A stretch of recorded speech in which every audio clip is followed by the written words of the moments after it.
Hello everyone, এক অদ্ভুত প্রশ্ন দিয়ে ভিডিও শুরু করছি। এই মুহূর্তে আপনি শুধু এই ভিডিওটাই দেখছেন, নাকি একই সাথে আপনি জন্ম নিচ্ছেন, স্কুলে যাচ্ছেন, কারো ভালোবাসায় মগ্ন আছেন, অথবা কোনো এক হাসপাতালের বেডে শুয়ে শেষ নিঃশ্বাস ফেলছেন? শুনতে কিছুটা এলোমেলো মনে হচ্ছে, তাই না? কিন্তু আধুনিক পদার্থবিজ্ঞানের কিছু ধারণা বলছে এই প্রশ্নের উত্তর হ্যাঁ হতে পারে। তার মানে আপনার অতীত, বর্তমান আর ভবিষ্যৎ সবকিছু এই মুহূর্তে একই সাথে অস্তিত্বশীল। আর যদি এটা সত্য হয়, তাহলে আরও একটা নতুন প্রশ্ন চলে আসে, সেটা হচ্ছে কিভাবে? সবার আগে আমাদের বুঝতে হবে হোয়াট ইজ টাইম, সময় কি, এবং কিভাবে সময় আমাদের ভিতর বাহির, জ্ঞানে অজ্ঞানে মহাবিশ্বের সর্বময় বিরাজ করছে। আর ঠিক বর্তমান বলতে আমরা আসলে কি বুঝি? চলুন ধীরে ধীরে সময়ের গভীরে প্রবেশ করি। কল্পনা করুন পুরো মহাবিশ্বটা একটা বিশাল কাগজের ক্যানভাস, আর একটি শিশু সেই ক্যানভাসের ছবি আঁকছে। শিশুটিকে নজরুলের গানের সেই বিরাট শিশুর সাথে তুলনা করতে পারেন। প্রতিটি ছবি মহাবিশ্বের এক একটি মুহূর্তকে তুলে ধরছে। একটি নির্দিষ্ট সময়ে যা যা ঘটছে সব কিছুই সেখানে বিদ্যমান। মানুষ জন্ম নিচ্ছে, মারা যাচ্ছে, গ্যালাকটিক সভ্যতার বিস্তার ঘটছে। আর এই মুহূর্তে আপনি আপনার চারপাশে ঘটে যাওয়া সকল পরিবর্তনকে উপেক্ষা করে মোবাইলে এই ভিডিওটি দেখছেন। এই বিরাট শিশু পুরনো ছবিটা সরিয়ে নতুন আরেকটি ছবি আঁকছে। এভাবেই ছবির পর ছবি সাজিয়ে তৈরি হচ্ছে একটি চলচ্চিত্র বা টাইমলাইন। এই টাইমলাইনে কেবল এই মুহূর্তটি হচ্ছে বর্তমান, যেখানে আপনি এই ভিডিওটি দেখছেন। ঠিক এই মুহূর্তটি যা চলে গেল তা অতীতে পরিণত হয়েছে, আর ভবিষ্যৎ এখনও আঁকা হয়নি। ভিডিওর শেষে সময় সম্পর্কে আপনার কী ধারণা তৈরি হবে তা একেবারেই অনিশ্চিত। হয়তো এভাবেই আমরা সময়কে অনুভব করি। আপনি সময়কে কিভাবে অনুভব করেন কমেন্টে একটু জানান। শুধুমাত্র সময়কে এভাবে অনুভব করাটাই চূড়ান্ত নয়। আচ্ছা, সময় যদি এমন না হয়ে একটু অন্যরকম হয়, তাহলে কেমন হয়? ধরুন বিরাট শিশু তার সব ছবি আগেই এঁকে ফেলেছে এবং সেগুলো একটার পর একটা সাজিয়ে রেখেছে। তাহলে আমরা যা পাই তা একটি ব্লক, একটি সময়ের ব্লক। এই ব্লকের ভেতর বিগ ব্যাং থেকে শুরু করে বিগ ক্রাঞ্চ পর্যন্ত পুরো ঘটনাই স্টোরড আছে। এই ধারণাটিকে বলা হয় ব্লক ইউনিভার্স। যে যত মুহূর্ত অতীতে ছিল আর যে যত মুহূর্ত ভবিষ্যতে থাকবে, সবকিছুই এই ব্লকের ভেতরেই আছে। এই ব্লকের ভেতর অতীত, বর্তমান আর ভবিষ্যৎ সবই সমানভাবে বাস্তব ও অস্তিত্বশীল। আর এই প্রেক্ষাপটে এসে হাজির হন আইনস্টাইন। এই মুহূর্তে আইনস্টাইনের উপস্থিতিতে কে কে আমার মতো খুশি হলেন কমেন্টে জানান। আইনস্টাইনের বিশেষ ও সাধারণ আপেক্ষিকতার তত্ত্ব সম্পর্কে অনেকেরই বিস্তর ধারণা আছে। যার ধারণা নেই, আমার 2 পর্বের আপেক্ষিকতার তত্ত্ব পর্ব দেখতে পারেন। আই বাটন এবং ডেসক্রিপশনে লিংক দেয়া রইল, হাইলি রেকমেন্ডেড। আইনস্টাইনের সাধারণ আপেক্ষিকতার তত্ত্ব অনুযায়ী স্থান আর কাল আলাদা কিছুই নয়, তারা মিলেমিশে একটি সত্তায় রূপান্তরিত হয়েছে, যাকে আইনস্টাইন বলছেন স্পেস টাইম। আপনি যখন স্পেসের ভিতর দিয়ে চলাচল করেন, তখন আপনি একই সঙ্গে সময়ের ভেতর দিয়েও চলাচল করেন। ভিন্ন ভিন্ন অবজারভারের জন্য সময় ভিন্নভাবে প্রবাহিত হয়, আর এই ভিন্নতা নির্ভর করে আপনি কতটা গতিশীল এবং কতটা শক্তিশালী মহাজাগতিক বস্তুর কাছাকাছি অবস্থান করছেন তার উপর, যাকে আমরা এক কথায় বলি সময় প্রসারণ বা টাইম ডাইলেশন। যদি সংক্ষেপে বলি, স্পেস টাইমের অবস্থান ভেদে সবাই নিজের মতো করে যার যার বর্তমানকে অনুভব করে। আপনি যেটাকে এই মুহূর্ত ভাবছেন, সেটা আসলে আপনার বর্তমান। মহাবিশ্বে একই সঙ্গে অসংখ্য বর্তমান বিরাজ করছে, আর সব বর্তমান সবার জন্য বর্তমান নয়। আপনার যেটা বর্তমান সেটা হয়তো কারো জন্য অতীত, আবার কারো জন্য ভবিষ্যৎ। আর সবগুলো টাইম ফ্রেম আপনার মতোই বাস্তব এবং অস্তিত্বশীল। এর মানে হলো সার্বজনীন অতীত বা ভবিষ্যৎ বলে কোনো কিছুই নেই।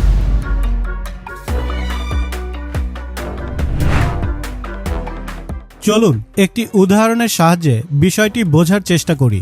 কল্পনা করুন 15 বছর বয়সী একটি কিশোর একটি মহাকাশযানে বসে আছে। এই মহাকাশযানটি আলোর গতির 99.9% বেগে চলতে পারে। কিশোরটি এই বেগে 5 বছর মহাকাশে ভ্রমণ করে পৃথিবীতে ফিরে আসে। এই যাত্রা শেষে ছেলেটির বয়স হবে 20 বছর, কিন্তু পৃথিবীতে তার সহপাঠীদের বয়স হবে প্রায় 65 বছর, অর্থাৎ পৃথিবীতে কেটে গেছে প্রায় 50 বছর। মহাকাশ ভ্রমণকালে ওই কিশোরের বর্তমান এবং পৃথিবীতে তার সহপাঠীদের বর্তমান দুটোই সম্পূর্ণ ভিন্নভাবে প্রবাহিত হয়, আবার দুটোই সত্য এবং একই সঙ্গে অস্তিত্বশীল। ইন্টারস্টেলার মুভিতে কুপার আর মার্ভের কথা ভাবতে পারেন। 35 বছর বয়সী কুপার বাসযোগ্য গ্রহের সন্ধানে তার 10 বছরের মেয়ে মার্ভকে পৃথিবীতে রেখে মহাকাশে পাড়ি জমায়। ভ্রমণ শেষে কুপার যখন ফিরে আসে তখন মার্ভের বয়স হয় 99 বছর, আর কুপারের বয়স বাড়ে মাত্র 3 থেকে 4 বছর। কি অদ্ভুত! এই দুটি ঘটনাকে আমরা টাইম ট্রাভেল বলতে পারি। টাইম ট্রাভেল বিষয়ে আমার একটি ভিডিও রয়েছে, ডেসক্রিপশন এবং আই বাটনে লিংক দেয়া রইল। আপেক্ষিকতা দাঁড়িয়ে আছে একটি শক্তিশালী নীতির ওপর, যাকে কসমিক ডেমোক্রেসি বলে। এর মানে মহাবিশ্বের সব পর্যবেক্ষকের দৃষ্টিভঙ্গি সমানভাবে বৈধ, সবগুলো বর্তমান সমানভাবেই বাস্তব। আর যদি সেটা সত্য হয়, তাহলে আপনার অতীত, বর্তমান আর ভবিষ্যৎ সবকিছুই কোনো না কোনো পর্যবেক্ষকের কাছে এই মুহূর্তেই বাস্তব। এতে বোঝা যায় অতীত, বর্তমান আর ভবিষ্যতের পার্থক্যটা হয়তো এক ধরনের বিভ্রম। আচ্ছা, একটু চিন্তা করেন, যদি সব টাইম ফ্রেমগুলো একসাথে সহাবস্থান করে, তাহলে কি ভবিষ্যৎ আগে থেকেই লেখা? কিন্তু আপনি যেভাবে জীবনকে অনুভব করেন, সেখানে তো এমন মনে হয় না। আপনার, আমার এবং আমাদের সবার মনে হয় আমাদের একটি সিদ্ধান্ত আমাদের ভবিষ্যৎ পরিবর্তন করতে পারে। কিন্তু সত্যি কি তাই? আমি নিশ্চিত আপনার জীবনে এমন ঘটনা ঘটেছে। ছাত্র জীবনে আপনি চেয়েছিলেন পরীক্ষায় ভালো রেজাল্ট করবেন, কিন্তু পরীক্ষার আগে মন লাগিয়ে পড়বেন এই ভেবে সারা বছর অমনোযোগী ছিলেন। শেষ পর্যন্ত সেই অবহেলার প্রভাব আপনার রেজাল্টে পড়ে। আপনার ভবিষ্যৎ ফল কী হবে তা আগে থেকে উপলব্ধি করলেও নিজেকে প্রস্তুত করতে পারেননি। আমাদের ভবিষ্যৎ যদি পাথরে খোদাই করাই থাকে, সিদ্ধান্ত নেয়া বা না নেয়া পুরোটাই অর্থহীন। তাহলে কি আমরা বলতে পারি আমাদের পছন্দগুলিও বিভ্রম? কিন্তু এখানেই কোয়ান্টাম ফিজিক্স সব এলোমেলো করে দেয়। কোয়ান্টাম ফিজিক্স অনুযায়ী কিছু ঘটনা সহজাতভাবেই অনিশ্চিত। কোনো তেজস্ক্রিয় কণা ঠিক কখন ক্ষয় হবে তা নির্দিষ্ট করে কেউই বলতে পারে না, আর এই ক্ষয় বড় স্কেলে কী প্রভাব ফেলবে তাও অনিশ্চিত। কসমিক ডেমোক্রেসির কারণে কোনো একক বর্তমান নির্দিষ্ট করা অসম্ভব।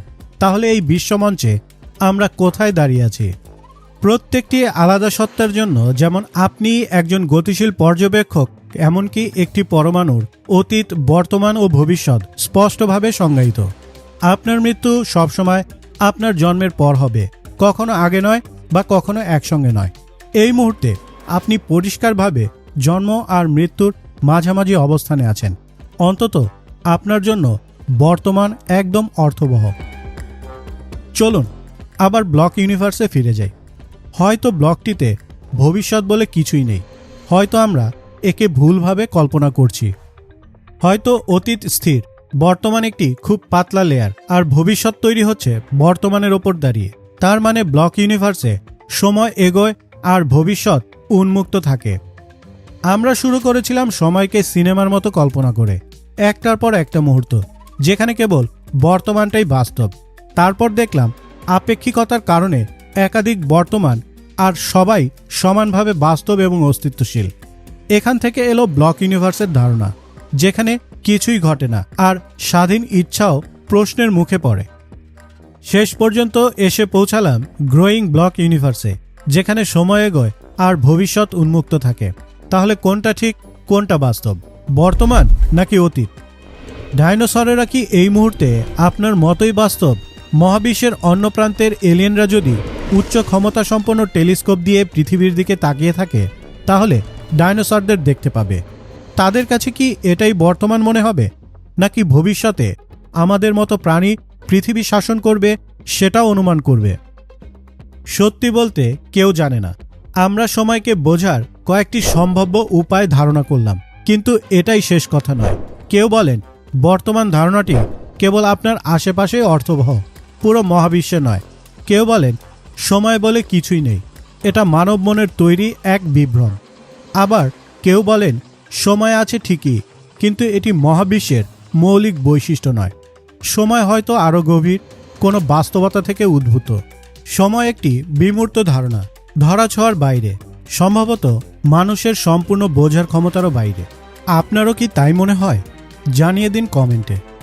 পরবর্তী ভিডিও দেখার আমন্ত্রণ জানিয়ে আজকের মতো বিদায়।